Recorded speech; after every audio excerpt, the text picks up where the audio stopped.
गरुड़ पुराण अध्याय 1। प्राचीन समय की बात है कि नैमिषारण्य क्षेत्र में शौनक आदि ऋषियों ने अनेक महर्षियों के साथ 7000 वर्ष पर्यंत चलने वाले यज्ञ को प्रारंभ किया था, जिससे उन्हें स्वर्ग की प्राप्ति हो सके। उस क्षेत्र में सूत जी पधारे, तब ऋषियों ने उनका बहुत आदर सत्कार किया, क्योंकि सूत जी पौराणिक कथा कहने में सिद्धस्थ थे और उन्होंने विभिन्न रूपों से अनुभव प्राप्त किया हुआ था। इसलिए सारे ऋषियों ने उनसे कहा, आप हमें इस संसार, भगवान, यमलोक तथा दूसरे शुभ अशुभ कर्मों के बारे में बताइए, जिससे मनुष्य किस रूप को प्राप्त होता है। इसका ज्ञान हमें देने की कृपा करें। सूत जी ने कहा, इस संसार जगत के निर्माता भगवान विष्णु हैं। वो जल में रहते हैं, इसलिए उनका नाम नारायण है। वो लक्ष्मी जी के पति हैं। भगवान विष्णु ने हर युग में भिन्न भिन्न अवतार धारण करके पृथ्वी पर जन्म लिया है, ताकि वो अधर्म का नाश कर सके और पृथ्वी की रक्षा कर सके। भगवान विष्णु ने राम का अवतार लिया और लंका के राजा रावण का वध करके अधर्म को खत्म किया। उन्होंने नरसिंह रूप में राजा हिरण्यकश्यप का वध करके भक्त प्रहलाद एवं दूसरे प्रजा की रक्षा की। भगवान विष्णु ने वराह रूप में भी अवतार लिया, ताकि पृथ्वी का उद्धार कर सके, और फिर मत्स्य रूप में अवतार लिया। वेद व्यास जी भगवान विष्णु के ही अंश हैं। वेद व्यास जी ने ये पुराणों की रचना की है। कहा जाता है कि एक सर्वोत्तम वृक्ष भगवान विष्णु है। उसकी दृढ़ मूल धर्म है, उसकी शाखाएं वेद हैं। उस वृक्ष के फूल रूप में यज्ञ को माना गया है और फल के रूप में मोक्ष को माना गया है। ये सर्वोत्तम वृक्ष रूपी भगवान विष्णु ही सारे फल और मोक्ष को देते हैं। एक समय की बात है, पार्वती जी ने भगवान शिव से पूछा, आप खुद ही एक भगवान हैं, इस संसार के रचयिता हैं, तो आप किसका ध्यान करते रहते हैं? ये सुनकर भगवान शिव ने कहा, मैं देवों और ऋषियों का ध्यान करता हूँ, उसमें विष्णु ही श्रेष्ठ है। इस संसार में परम ब्रह्म भगवान नारायण विष्णु है और उन्हीं का चिंतन करता हूँ। भगवान विष्णु ही अनेक रूप में अवतार लेने वाले परम ब्रह्म हैं। भगवान विष्णु ही अनेक रूप में पृथ्वी पर अवतार लेकर अधर्म का नाश करके धर्म की स्थापना करते हैं। इस प्रकार भगवान शिव ने पार्वती जी को भगवान विष्णु की महिमा बताई थी। तब ऋषियों को दूसरी बातें जानने की उत्सुकता हुई। ऋषियों ने सूत जी से कहा, हे प्रभु, आपने भगवान विष्णु के श्रेष्ठता के बारे में हमें जो भी ज्ञान दिया, वह अत्यंत भयमुक्त करने वाला ज्ञान है। इसके अतिरिक्त आप हमें ये बताइए कि इस सृष्टि में आने के बाद भोगने वाले दुख और कष्ट को नाश कैसे किया जाता है। कृपा करके इसका उपाय हमें बताइए।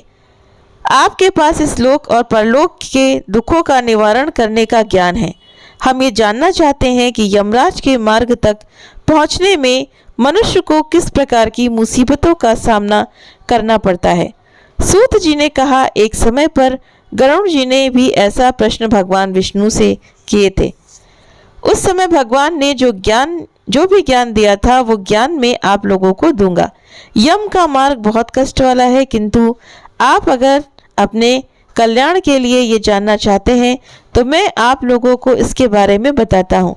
गरुड़ जी ने जब भगवान विष्णु से पूछा था कि आपके नाम की आराधना करना हो तो अत्यंत सरल है। आपकी भक्ति करने के उपरांत भी मनुष्य नरक में क्यों जाता है? आपकी भक्ति के भिन्न भिन्न मार्ग और गतियां हैं।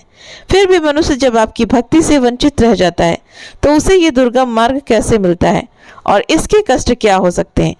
पाप करने वाले पापियों की किस प्रकार दुर्गति होती है और किस रूप में उनको नरक मिलता है?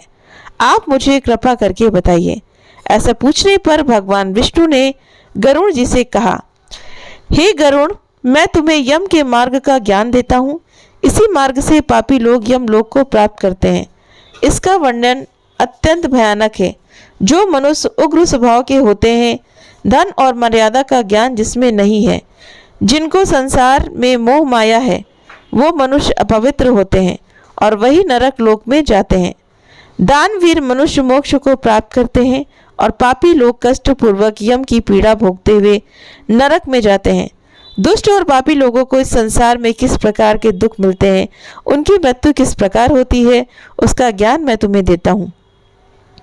इस संसार में जब मनुष्य जन्म लेता ही है, तब वो अपने पूर्व जन्म के कर्मों के हिसाब से इस जन्म में शुभ अशुभ फल भोगता है। बुरे कर्मों के प्रभाव से व्यक्ति को रोग हो जाता है। परेशानियां और रोग से पीड़ित वो व्यक्ति निराश हो जाता है। व्यक्ति कितना भी बलवान हो, युवावस्था में उसके पत्नी पुत्र होने के बावजूद वो अचानक से भयभीत होने लगता है। काल उसको घेर लेता है। वृद्धावस्था में व्यक्ति को मृतक के समान रहना पड़ता है। घर के लोगों के द्वारा अपमानित होता है और अपमानजनक आहार लेता है। आहार लेने की शक्ति कम हो जाती है और इसकी वजह से चलने फिरने की शक्ति भी कम हो जाती है। कफ के कारण स्वर्ण नलियां चल नहीं पाती। स्वास्थ्य बिगड़ने लगता है। खटिया पे पड़ा रहता है। मृत्यु के निकट आ जाता है। मृत्यु के निकट आने पर देवता जैसे मनुष्य की दृष्टि भी दिव्य हो जाती है। मरते समय पापी के पांचों तत्व अपने स्थान छोड़ देते हैं और उसका एक क्षण भी मुश्किल से बीतता है। मनुष्य को इतनी पीड़ा होती है जितनी बिच्छू के काटने से होती है। यमदूतों के भय से उसके मुंह में झाग और लार गिरने लगती है। ऐसे ही पापियों के प्राण जब निकलते हैं तब उनको यमदूत मिलते हैं। यमदूत के लाल नेत्र होते हैं और मुख भयानक होता है।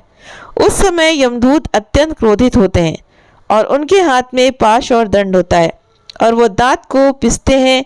उनके मुख काले और नख विशाल होते हैं। उनको देखकर प्राणी भयभीत होकर मल मूत्र का त्याग करने लगता है। ऐसी अवस्था में जीव शरीर से निकल जाता ही है और मोह में अपने घर को देखता है और उसी समय यमदूत उसे पकड़ लेते हैं। यमदूत उसे गले में रस्सी बांधकर ऐसे ले जाते हैं जैसे गुनहगार को सिपाही राजा के पास ले जाते हैं। वे यमदूत मनुष्य को मार्ग में नरक के भयानक दुख और तकलीफों के बारे में बताते हैं और धमकियां भी देते हैं। यमदूतों की ऐसी कठोर वाणी को सुनता है और तड़पता है। भय से तड़पता वो मनुष्य अपने पापों को याद करते हुए उस मार्ग से जाता है। कुत्ते मार्ग में उसे काटते हैं। उस मार्ग में उसे खाने को खाना और पानी नहीं मिलता।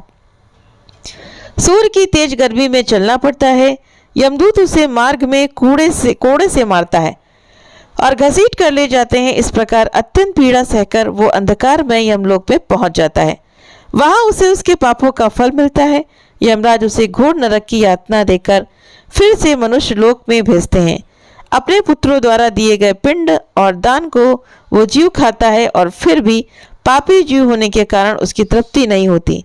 जिस मनुष्य का पिंडदान नहीं होता वो प्रेत योनि में रहकर निर्जन वन में दुखपूर्वक भ्रमण करते हैं। यम की यातना भोग बिना जीव को मनुष्य के रूप में जन्म नहीं मिलता और वो अन्य योनियों में भटकता रहता है। उस पिंड के रोज 4 भाग होते हैं। उसमें से 2 भाग पंचभूतों को, 1 भाग यमदूतों को और 1 भाग उस जीव को खाने को मिलता है। ऐसे 9 दिन तक पिंडदान करते ही हैं और वे लोग खाते हैं।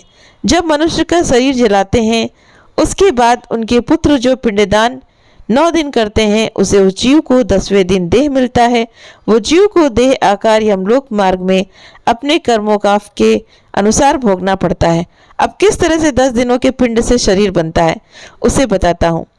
पहले दिन के पिंड से सिर, दूसरे दिन से गर्दन और कंधा, तीसरे दिन हृदय, चौथे दिन पीठ, 5वें दिन नाभि, छठे दिन कमर, गुदा, लिंग, भंग और मांस, केन पिंड आदि बनते हैं। 7वें दिन हड्डी और 8वें 9वें दिन जांघा और पैर। 10वें दिन के पिंड से इस शरीर में सुख, सुंधा, तृषा की उत्पत्ति होती है। इस तरह पिंड से शरीर उत्पन्न होता है और फिर 11वें और 12वें दिन के श्राद्ध में 2 दिन तक भोजन करता है। 13वें दिन वो जीव यमदूतों से बंधा हुआ अकेला संसार में आता है। हे गरुण, वैतरणी को छोड़कर केवल यमलोक 86,000 योजन विस्तीर्ण है। अब इस जीवन में रोज 24 घंटों में क्रमशः 247 योजन यमदूतों के संग निरंतर चलना पड़ता है। चलने वाले इस मार्ग के अंत में 16 ग्राम पड़ते हैं। उनको पार करके धर्मराज के नगर में वो पापी जीव पहुंच जाता है। उन सब नगर के नाम कुछ इस प्रकार हैं: सौम्यपुर, सौरीपुर, नागेंद्र भवन, गंधर्व, शैलागम, क्रौच, क्रूरपुर, विचित्र भवन, दूखन, नक्करनपुर, सुतप्त भवन, रौद्र नगर, परिवर्ण, सितद्य, बहुभीति के नाम से जाने जाते हैं। इसके बाद यमपुर है। यम लोक में जाने वाला मनुष्य अत्यंत पीड़ा भोगता है और अपने कर्मों को याद करते हुए पीड़ित होता रहता है। अपनों कर्मों के विषय में चिंतन करता हुआ अनेक दुख भोगता है। इस पर भी यदि वो दोबारा जन्म प्राप्त करता है तब उसी प्रकार भगवान को भूलकर कर्म करता है।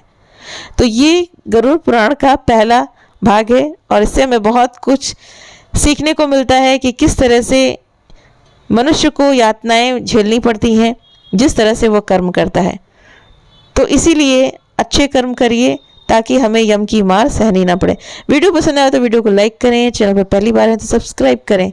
आप अपने कमेंट्स भी इस वीडियो के नीचे करके मुझे बता सकते हैं कि आपको ये वीडियो कैसा लगा। आप सभी के सहयोग के लिए बहुत बहुत धन्यवाद।